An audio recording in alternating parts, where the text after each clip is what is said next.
Nessa atual e preocupante situação de guerra entre Israel e o Hamas, muitos de vocês aí podem ter uma dúvida.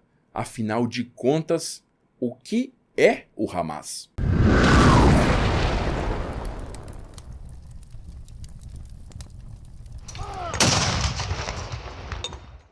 Em 2024, você vai poder reviver a invasão da Normandia em primeira mão com a expedição Sala de Guerra nos 80 anos do Dia D. Um passeio imersivo completo pelas praias, museus e outros locais históricos que fizeram parte de um dos momentos mais importantes do século XX. Acesse normandia2024.com.br para mais detalhes e assista a nossa live para tirar todas as dúvidas. Os links estão na descrição e corre lá porque as vagas são limitadas. Como muitos de vocês podem saber, a faixa de Gaza ficou sob ocupação israelense depois da Guerra dos 6 Dias de 1967, e a Irmandade Muçulmana, que era uma organização plurinacional que reunia diversos ativistas árabes naquela época, decidiu não se envolver diretamente em lutas armadas contra a ocupação israelense, pelo menos a princípio. E é aí que entra em cena Ahmed Yassin, que é um imã da Palestina. Um imã é uma figura de liderança religiosa, um guia de orações numa mesquita dentro da religião islâmica. Yassin tinha ficado tetraplégico desde um acidente esportivo aos 12 anos de idade e dependia completamente do auxílio de outras pessoas para realizar as mais básicas atividades do dia a dia. E até hoje a internet debate se a equipe de produção do Senhor dos Anéis se inspirou em Yassin para criar o visual de Saruman, visto que os dois se parecem bastante, né? Em 1973, ele fundou uma organização de caridade para prestar serviços sociais básicos à população palestina, ao mesmo tempo em que incutia nessa população os valores tradicionais do Islã em detrimento dos valores seculares, ou seja, valores menos religiosos e mais políticos e práticos que eram pregados pela OLP, Organização de Libertação da Palestina, e pelo Fatah. Nessa briga interna entre a OLP e os grupos fundamentalistas muçulmanos, Israel não quis meter a mão nesta época. E muito se analisa até hoje se essa apatia de Israel colaborou de forma decisiva para o surgimento do Hamas. Em 1984, Yassin foi preso por autoridades israelenses, acusado de posse ilegal de armas. Ele foi solto pouco tempo depois e logo que ele foi solto da cadeia, ele começou a ordenar a caça a informantes de Israel dentro de Gaza. Em dezembro de 1987 tem início a primeira intifada ou revolta dos palestinos de Gaza contra Israel. E é nesse contexto aí de violência crescente que Yassin decide criar um grupo para intervir diretamente na luta. Em janeiro de 1988, esse grupo passa a ser conhecido como Harakat al-Muqawama al-Islamiyya, ou Movimento de Resistência Islâmico, cuja contração das iniciais resulta no termo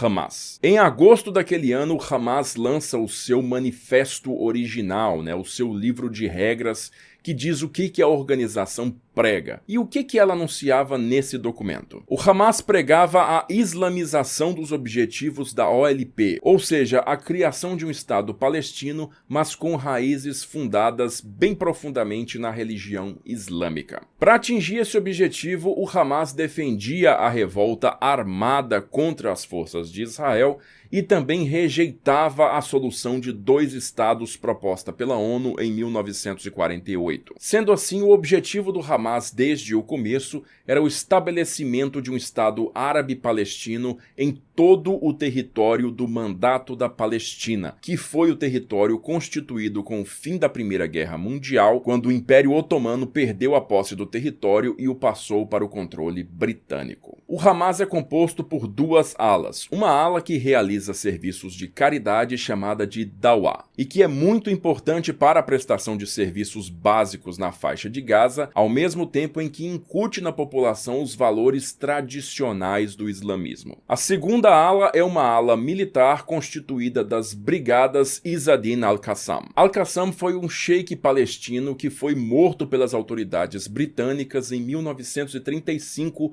e cuja morte iniciou a Revolta Árabe de 1936. No comando das Brigadas Al-Qassam foi colocado um jovem engenheiro chamado Yahya Ayyash, que basicamente foi o cara que ensinou o Hamas a fazer explosivos. Ele foi o responsável pelo desenho e construção das primeiras bombas que foram utilizadas pelo Hamas nos anos 90 em seus atentados suicidas. O primeiro atentado deste tipo aconteceu em abril de 1993 na Cisjordânia, quando um carro-bomba foi colocado ao lado de 2 ônibus e detonou, matando diversas pessoas, tanto palestinos quanto judeus. Mais tarde, naquele ano de 1993, o primeiro-ministro de Israel, Yitzhak Rabin, e o chefe da Organização de Libertação da Palestina, Yasser Arafat, trocaram cartas de boas intenções e iniciaram conversações de paz conhecidas como Acordos de Oslo, que previam a desocupação militar e também de assentamentos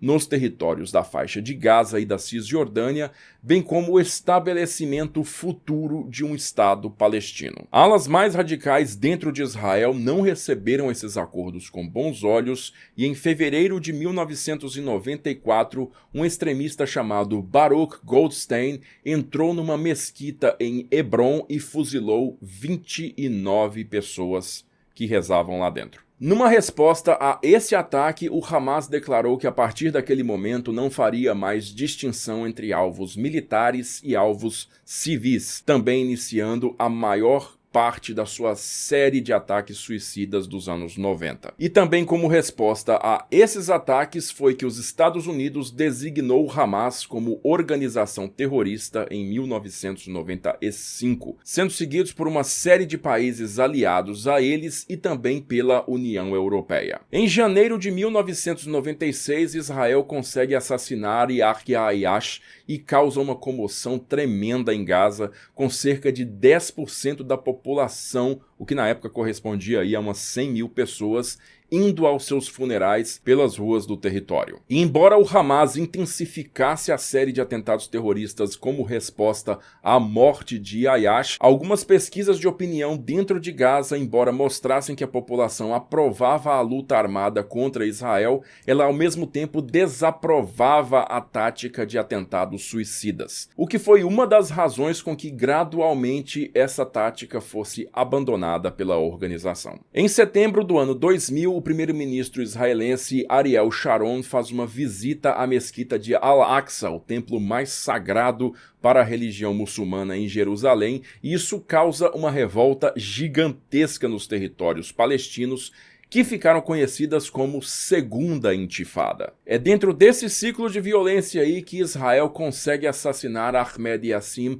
em março de 2004, decapitando a autoridade religiosa e moral máxima do Hamas. No ano seguinte, 2005, Israel retira todos os seus assentamentos de Gaza e evacua o território, ao mesmo tempo em que inicia a construção de uma muralha de 7 metros de altura, feita de chapas de concreto ao longo de toda a sua fronteira. Essa evacuação de Israel, curiosamente, faz subir a popularidade do Hamas dentro de Gaza, que prega que esse fato foi justamente um resultado da sua luta armada contra o vizinho judaico. Em 2006 ocorrem as eleições legislativas na faixa de Gaza e nesse processo o Hamas acaba ganhando a maioria dos assentos, se tornando a força politicamente dominante na faixa de Gaza e desalojando o Fatah de lá. Nos meses seguintes, o Hamas assume a completa autoridade sobre a faixa de Gaza e inicia uma completa reforma de suas forças de segurança, perseguindo e eliminando tanto pessoas indesejadas quanto criminosos, bem como informantes de Israel e qualquer pessoa que eles considerem seus opositores políticos. Em 2007, então, tanto Israel quanto o Egito iniciam um bloqueio completo de Gaza por terra, ar e mar, e somente 3 pequenas passagens, 2 sob controle israelense e 1 sob controle egípcio, continuam a funcionar para manter um pequeno comércio de bens para dentro de Gaza. A partir de então, o Hamas se envolve em diversos conflitos contra Israel, notadamente em 2008 e em 2014, que se baseiam bastante no lançamento de mísseis nos foguetes Qassam contra o território israelense. Nessa época aí é que Israel coloca em operação em larga escala o sistema de defesa antiaérea Iron Dome, que acaba se tornando um destaque nas notícias do mundo inteiro em 2021. E essa situação acaba desaguando na atual guerra iniciada em 7 de outubro de 2023,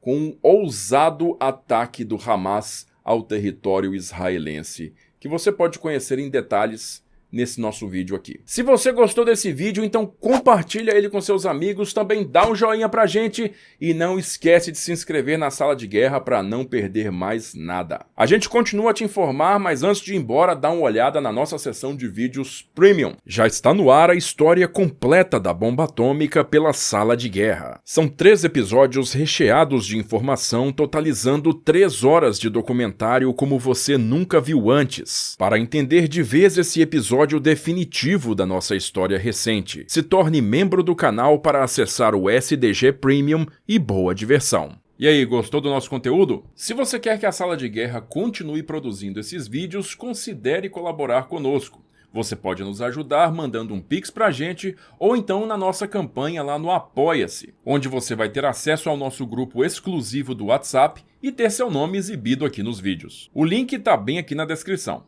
Bom, se você gostou desse vídeo, não esquece de compartilhar ele com seus amigos, também dá um joinha pra gente e se inscreve aí na Sala de Guerra para não perder mais nada. Eu vou ficando por aqui, agradeço novamente a sua audiência e aquele abraço da Sala de Guerra.